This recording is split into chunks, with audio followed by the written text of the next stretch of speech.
trouve un beau spot.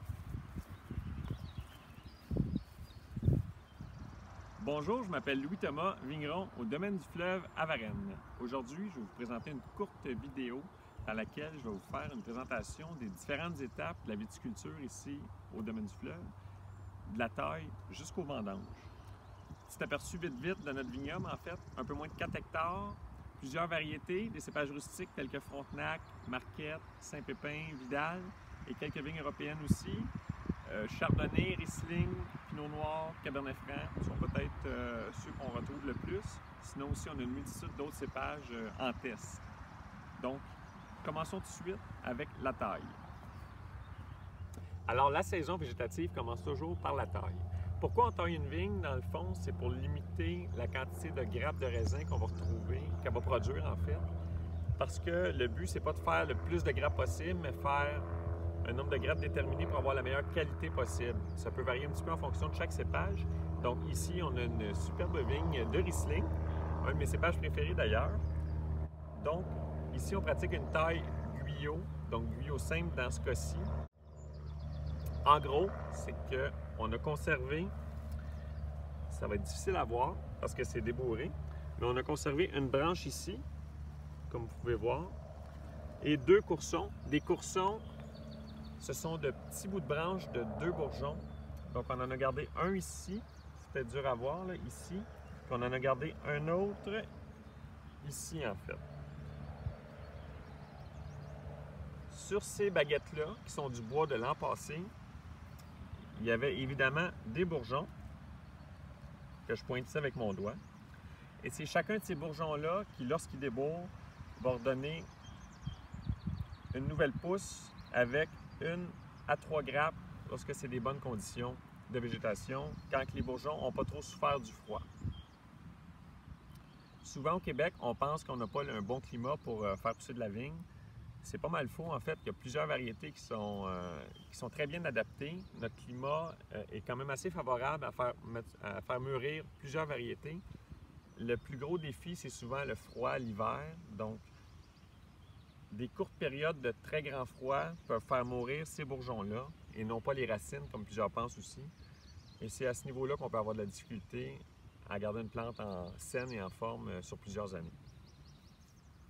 Suite à la taille, donc qui se déroule ordinairement au mois de mars, avril, la vigne va se mettre à se réveiller de l'hiver et là, la sève va commencer à recirculer dans le plant de façon plus intense. Et c'est à ce moment-là qu'on va observer les pleurs. Donc, la saison des pleurs, c'est lorsque la sève remonte et va s'égoutter au plet de taille, en fait. Vous allez voir sur la photo qui suit. Donc, on appelle ça la saison des pleurs. Et on va profiter de ce moment-là pour attacher nos baguettes. En fait, là, nos baguettes vont être plus flexibles parce que la sève circule. Donc, on va venir faire un tour autour du premier fil ici en bas, le fil fruitier. Puis on va venir poser 2 attaches pour tenir notre baguette bien horizontale.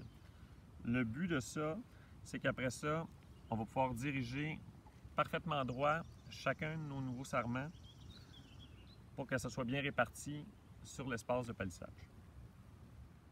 Suite à la taille et à l'attachage, en fait, ça va être l'épamprage. Nous, sur une vigne, on veut garder de 15 à 20 bourgeons pour limiter notre nombre de grappes de raisin. Donc, on va venir voir les bourgeons une fois débourrés, on va enlever les pampres que l'on ne veut pas garder pour limiter un peu cette croissance-là. Donc sur la vigne ici, on peut voir, par exemple, ici sur ce bourgeon-là, qu'on a 2 pampres à la même endroit. Donc on va en sélectionner seulement que 1, le mieux dirigé, pour limiter le nombre de bourgeons total final le nombre de sarments, excusez-moi. Puis en même temps, ça va concentrer l'énergie aux bonnes places. Et également, ça va permettre une meilleure aération entre les grappes et entre les feuilles. Suite à l'épamprage, on va procéder au relevage. Évidemment, là, les sarments ne sont pas encore assez longs pour procéder à cette étape-là. Mais en gros, le relevage, c'est que plus ces sarments-là vont pousser, là, évidemment, ils sont assez droits, ils se dirigent assez facilement vers le haut, mais ils vont prendre du poids et ils vont se mettre un petit peu à tomber de chaque côté. pour diriger la vigne, en fait, le plus droit possible, on va se servir d'un système de palissage. Donc, le système de palissage, c'est composé de poteaux et de fils pour venir diriger la vigne vers le haut. Donc, au fur et à mesure que ça va pousser, on va se servir de paires de fils releveurs, on appelle ça comme ça, qui sont ni plus ni moins que des broches, qu'on va venir fixer sur le poteau à différentes hauteurs tout au long que ça va progresser. Puis on va venir diriger les sarments entre les fils pour les aider à se diriger vers le haut. Une fois qu'on va avoir posé jusqu'à notre dernière hauteur de fil releveur, donc la troisième paire, on va procéder au rognage. On se trouve à peu près à la mi-juillet. Donc là, on va venir avec une machine tailler, estimer le haut des vignes pour éviter là, que ça pousse sans arrêt et concentrer l'énergie aux bonnes places. En fait, chaque grappe de raisin a besoin d'une douzaine de feuilles pour mûrir convenablement. Plus que ça, c'est inutile, donc on aime mieux concentrer l'énergie aux bonnes places. La vigne est très sensible aux maladies fongiques, donc les spores de champignons qui sont présents un peu partout dans l'air, pour aider un peu à ce que le feuillage sèche le plus rapidement possible et les grappes de raisin aussi. Au mois de juillet, on va procéder à l'effeuillage. Donc, on va enlever à la main toutes les feuilles côté sud devant les grappes de raisin. Donc, ça va être vraiment retirer à la main pour mettre les raisins, exposer les raisins au soleil et à l'air et au vent pour qu'ils sèchent le plus rapidement possible. Vers la fin juillet, le début août, on va assister à la véraison. C'est le moment où les grappes de raisin vont commencer à changer de couleur et devenir super attractifs pour les oiseaux qui ont très faim à ce moment-là de l'année, j'imagine. Donc, on va couvrir 100% de nos vignes par des filets, comme vous pouvez voir sur la photo suivante.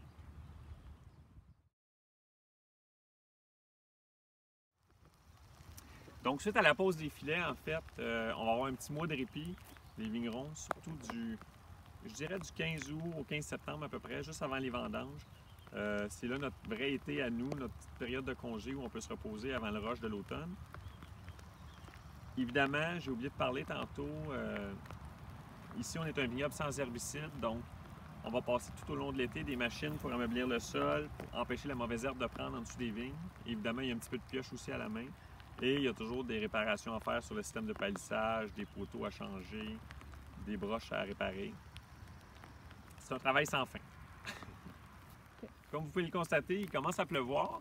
On est super content parce qu'après une canicule comme il y a eu la semaine dernière, le sol manquait un petit peu d'eau, donc un vigneron content qu'il pleuve.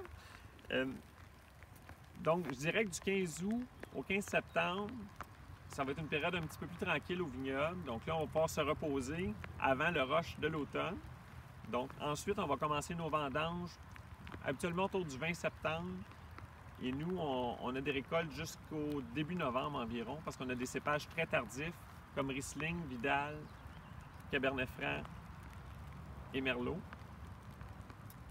Suite aux vendanges, comme je n'ai parlé un petit peu au début de la vidéo, ici on a des cépages qui sont moins résistants au froid, nos vignes européennes, qu'on doit protéger l'hiver. Pour les protéger, on va utiliser un système de toile géotextile qui va venir abrier les vignes. Pour pouvoir les abrier, on doit donc devancer la taille qu'on fait principalement au printemps habituellement et l'attachage. Donc on va effectuer ces travaux-là suite aux vendanges et on va venir mettre notre toile.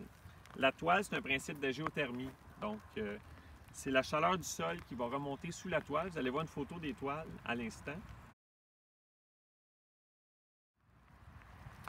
Pour poser ces toiles-là sur le rang, on va utiliser nos premiers fils releveurs qu'on avait tantôt pour faire le palissage de notre vigne, pour faire le relevage de notre vigne.